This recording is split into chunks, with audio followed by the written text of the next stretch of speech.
បងពេញស្រឡាញ់អូនក៏ចាស់ចេញ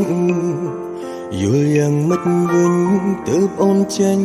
ទៅជីវ៉ាក្រែងអូនដឹងបងត្រូវការអូនទៅណាឆាប់វិលវិញមកតើបានទេស្រឡាញ់សុខសុខអូនទុកបងចោលទៅបាត់ស្រមោពេលនឹកអូនបងច្រាឈី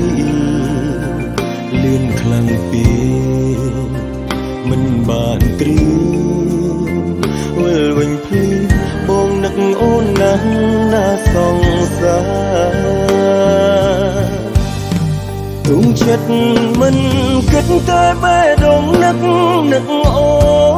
ននឹកម្ដងជុកក្នុង